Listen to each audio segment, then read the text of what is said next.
you start naming names as you leave somebody out, but I'm going to give it my best shot. So agencies that have been assisting in this effort, Winston-Salem Police Department, Winston-Salem Forsyth County Emergency Management, Greensboro Fire Department, North Carolina Regional Response Team 5, Louisville Fire Department is here with a drone, Kernersville Fire Department, and there are a number of fire departments that surround us in Forsyth County that have been filling in our stations and answering calls in the city since last night. Forsyth County Sheriff's Office, Forsyth County EMS, Forsyth County Emergency Services, Folks Record Service, the EPA is here, the ATF, the Office of State Fire Marshal is here, Piedmont Natural Gas, and Duke Energy. And again, I'm sure I missed somebody, and I'll apologize ahead of time to those folks.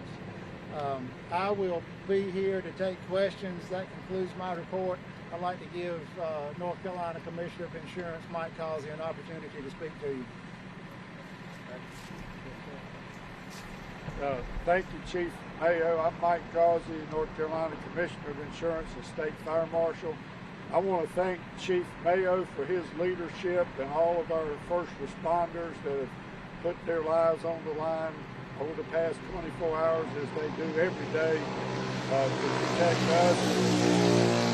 This is a tragic situation, a dangerous situation, still very volatile, but I want to applaud Chief Mayo for the way he's handled this and the calm manner that he's approached this to bring all of these teams. I thank the Greensboro Fire Department, Winston-Salem Fire Department, Winston-Salem Police Department, and I think there's at least 250 first responders on scene.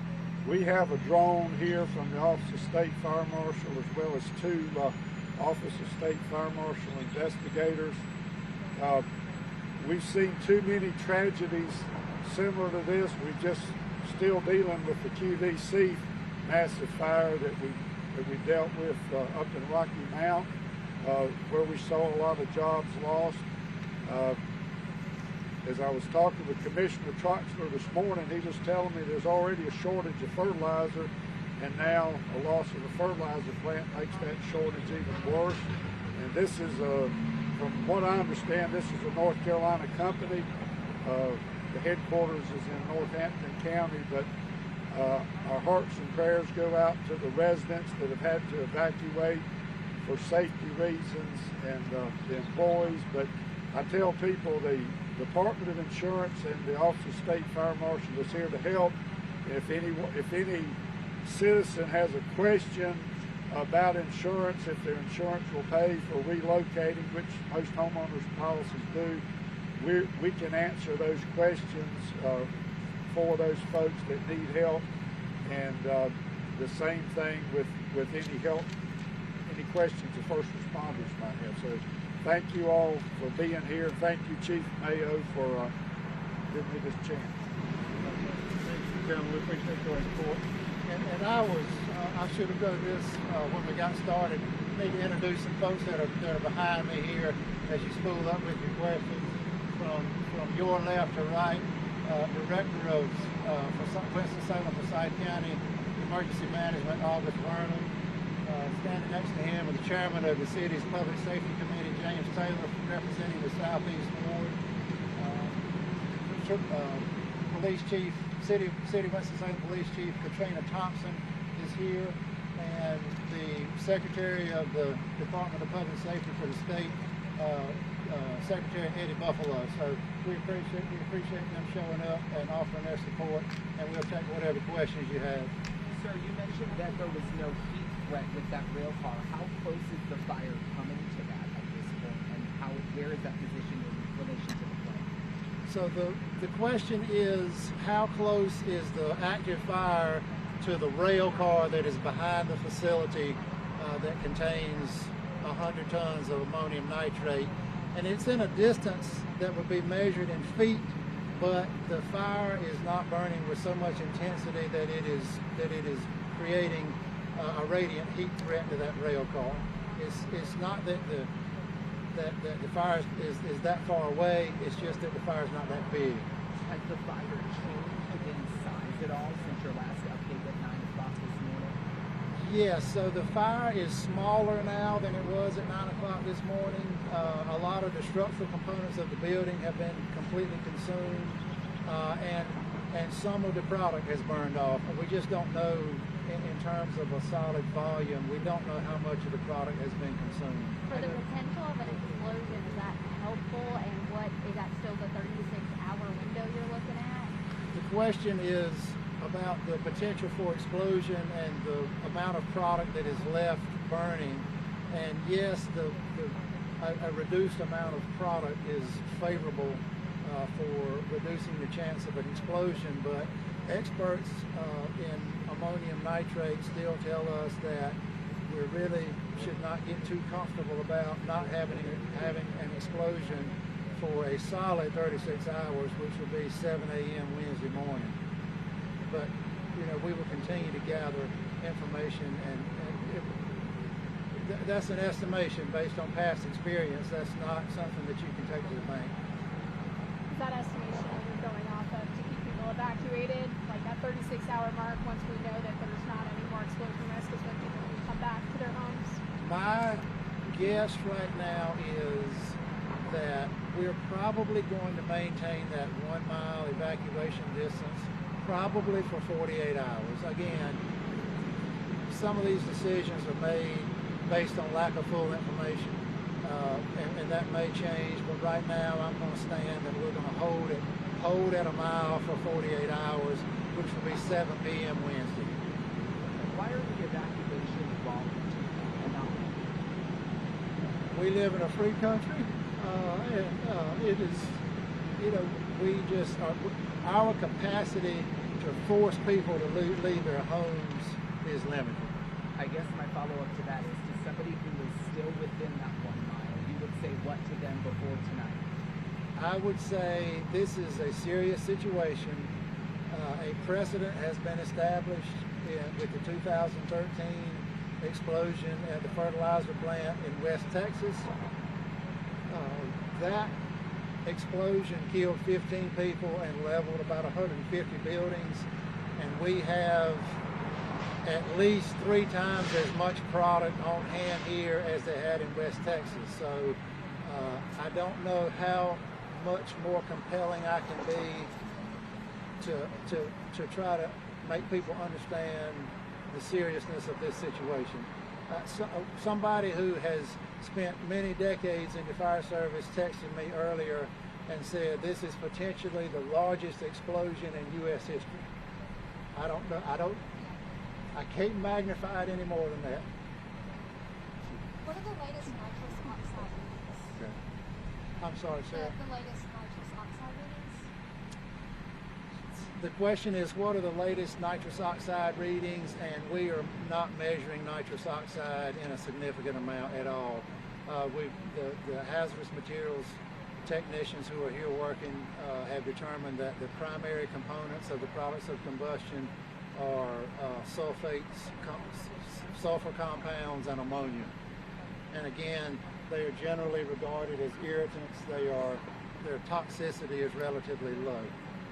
And I wonder, I'm not sure if you're the right person, if there's someone from the city that might be able to speak to this, but we're hearing that there's no transportation within that 1 mile zone, and that's leaving some people, without a way to maybe get to the evacuation/shelter site or get to another place. Is there anyone that could maybe speak on that? Is there any city transportation that might be available if there's still someone that's within a mile of the place? The question is about public transportation out of the evacuation zone, and I'm going to ask Director Vernon to answer that question. Good afternoon, August Vernon, Director of Winston-Salem for Forsyth County Office of Emergency Management. And what was the question? Yeah, so we're hearing from some people that they are within that 1 mile zone and they would like to leave, but they don't have transportation, normally rely on public transportation. They haven't seen any buses, don't know if they're running. Is there any public transportation within that zone or anything being made available outside of the normal routes to get people out of there if they want to leave? Yes, absolutely. So last night, in any situation like this, you always ask that the public, especially now in the midst of COVID, that we ask people to use friends or family. Also, in this evacuation, a lot of the citizens in this area don't have a vehicle, so at their own risk, if family members or friends want to go get someone. Apparently a message went out yesterday that we weren't allowing that. We are allowing people to go in and get their loved ones and get them out. We've used the police department to move individuals. We also had the fire department going through the areas and asking for those that needed rides, and WISTA is providing that under unique circumstances. So what we would ask right now is the public, if you still want to leave the area, again, we would first ask that you use friends or family. And number two, you can reach out to the city, the Winston-Salem City Link, for additional information on that. Thank you. Chief Mayor, I think this morning we were asked if there was anybody in the plant last night when the fire broke out, and it was unclear still. Do you have an update on that? I don't have an update on that. Do you know, is anybody in the facility in the call? I'm not. I'm sorry about that. Was there anybody in the facility? I am not aware of that. There is an investigation that obviously has already started and will take some time. That is being conducted at a different site from here, using different personnel, different agencies. We know it's happening, so I don't think we really know the answers to that right now. Is the fertilizer plant usually up and running at that hour, around the 7 o'clock time frame? I don't have the answer whether or not they were up and running at that time of night. Do we know if the company has had trouble reaching any of its employees? From a response standpoint, we're not aware. The question is, are we aware of any missing employees? We are not aware of anything like that. We have had representatives from the company here on site at the command post and are in constant communications with them. So we're not aware of anything like that, and we've not heard from anyone calling in about a missing friend or family member. So the company, you're working with the company, but they're unable to say whether there were employees in the building at the time? I'm not aware of that question. I've not been part of that conversation, but obviously that came up last night during the initial response that would come up with any type of fire, and it's not been a concern. Chief, I know you mentioned that the fire has gotten smaller in size. You also talked about the wind kind of changing direction. Are we thinking that this is on a downward trajectory from here, or is it possible that it flares back up because of the wind situation? The question is about the size of the fire, and will it continue to diminish, or is there a chance for it to flare up? And the answer is ammonium nitrate is somewhat unpredictable. It has a history of kind of initiating sort of a runaway exothermic reaction. So we are not out of the woods. The fire is behaving as we would like for it to behave to consume the product, but we cannot write off the chance that there's a collapse in the pile. It gets a fresh breath of air, and we have flaming combustion on the scale that we did last night. So yeah. Are there any other structures, homes, businesses, anything else around there that has been damaged, whether it is smoke damage or fire, heat damage from the beginning of this fire? Is there other damage to other structures around? The question is about fire or heat damage to adjacent buildings. There very potentially could be some smoke damage in buildings that were immediately downstream of the smoke plume last night into this morning, because it was laying pretty low to the ground. I am unaware of any fire or heat damage to any buildings that are not part of the fertilizer facility.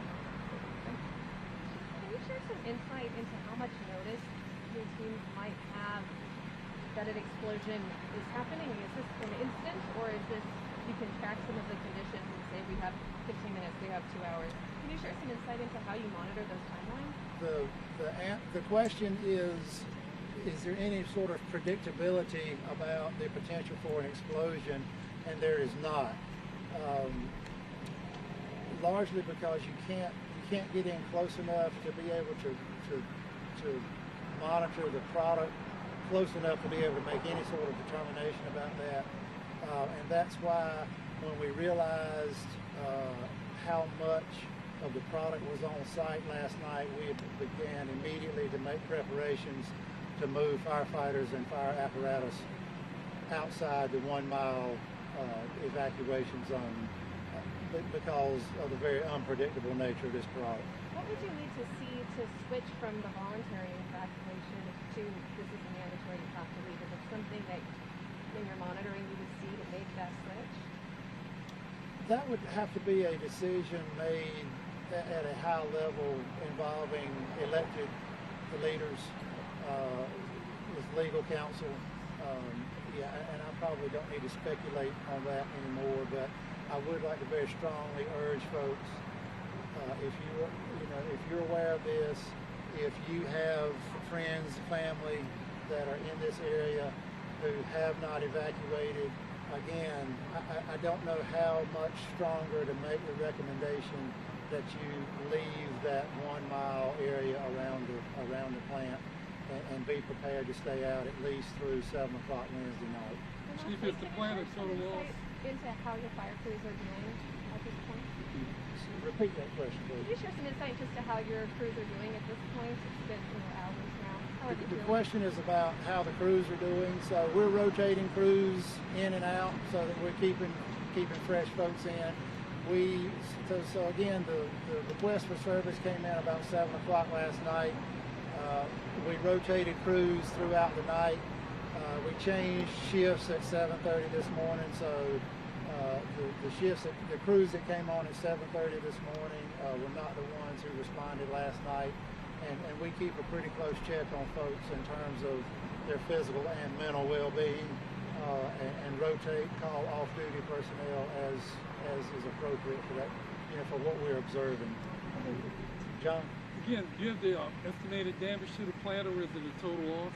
I can't speak intelligently about either one of those things. I don't know what the value is, and we don't know what the loss will be until we can get the fire completely extinguished and plant representatives can go in and assess the damage, and that may be days. And then with the quick response and the high volume of crews that were on the scene so quickly, do you think that helped from making the scene turn even worse or help it from not getting that bad? The question is about our response time and the resulting limit of damage due to getting crews on scene quickly, and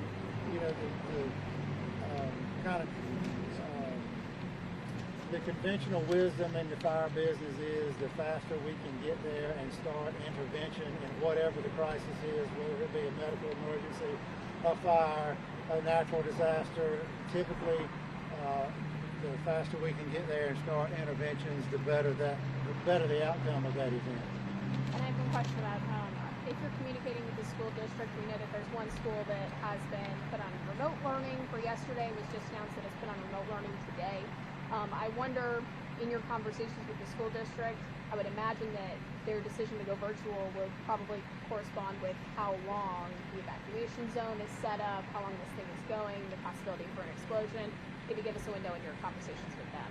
The question is about conversations with the school system. I have not had any conversations with the school system. I know last night Police Chief Thompson contacted the superintendent. Chief Thompson, is there anything you have to share about that regarding your conversation with the school system and any decisions they may make based on the duration of this incident? Sure. So, if I'm understanding you correctly, the question is what kind of contact we've had with the school system? Yeah, just what your conversations have been like, and they went virtual yesterday. Today. They're gonna go virtual tomorrow. I would imagine that in your conversations, they're probably going to be virtual as long as there is an active threat of explosion, smoke, that kind of thing. So the question is whether or not the school system will be virtual as long as there's an active smoke or threat of danger. Of course, that question will have to actually be answered by the school system. What we thought was our responsibility was to notify the Winston-Salem Forsyth County School System, which we did, to let them know what we had and the fact that we had the 1 mile evacuation radius going on. And of course, there was at least one school really, really close to that 1 mile within the Winston-Salem Forsyth County School District. I will mention that there was also a private school, at least one, that I was aware of and had made contact with that was also really close to that 1 mile radius. But no indication just yet that it could go beyond tomorrow. Whether or not it will go beyond tomorrow will be a decision that will have to be made by the school system. We will continue to be in contact with them and share with them the latest information that we have. Of course, the safety of our children, of all of our citizens, but especially our children, is of utmost importance. So we'll make sure we're providing the most up-to-date information for them to make that decision. Chief, do you know if the plant had a risk management plan on file? And if so, what that kind of look like, or are they required to have one? The question is about having a risk management plan on site, and if one was in existence. And my answer to that would be speculative.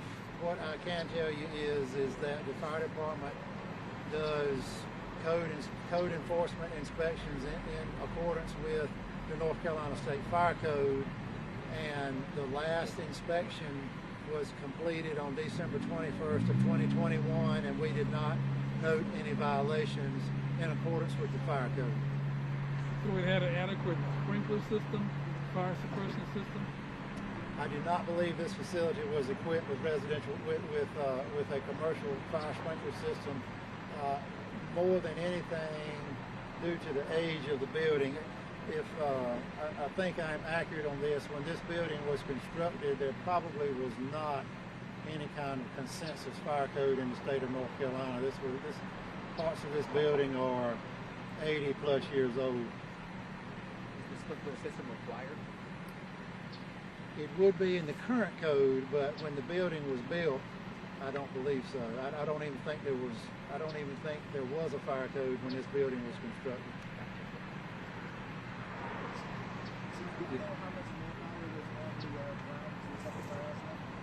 I didn't get an exact personnel count, but based on, so we went to 3 alarms, which for us would be 9 engine companies, 3 ladder companies, on-duty battalion chiefs, a rescue company. I would estimate about 60. And how many today? So we have 3 engine strike teams, so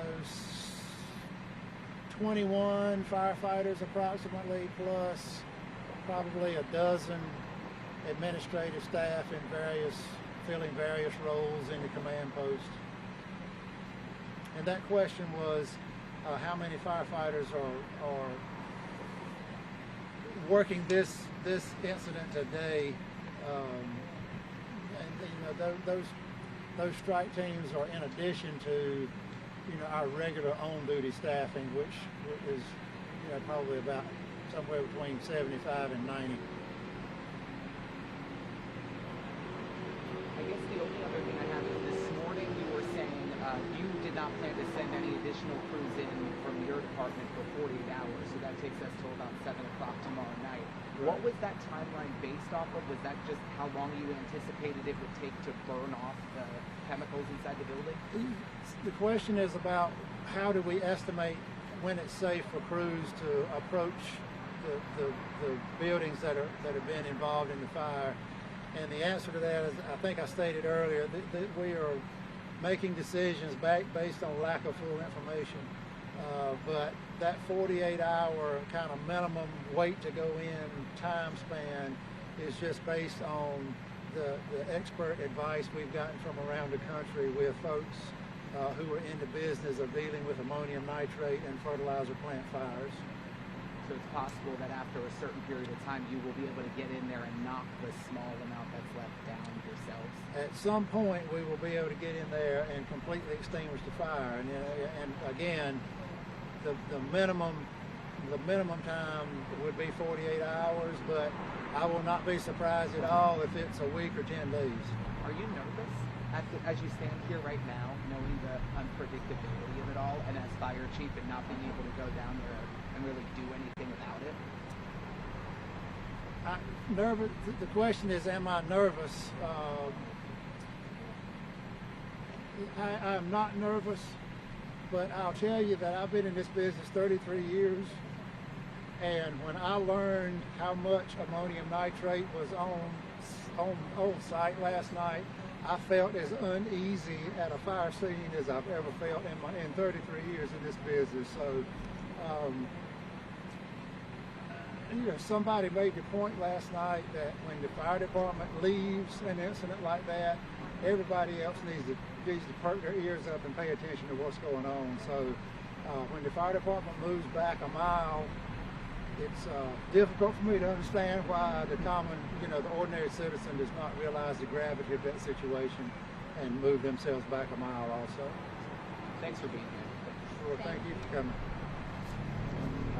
Okay, hey guys, so if you have an iPhone, turn your AirDrop on, and we are going to send you a statement that comes from Weaver Fertilizer.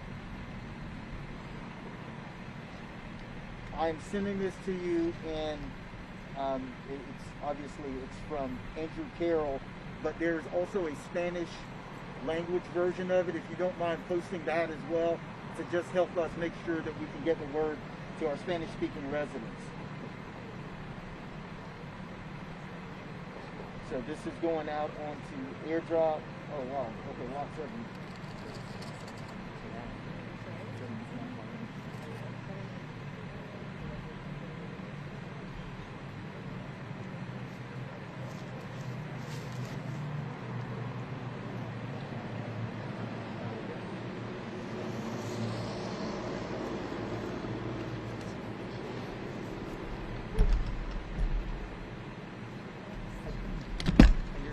Video, sir?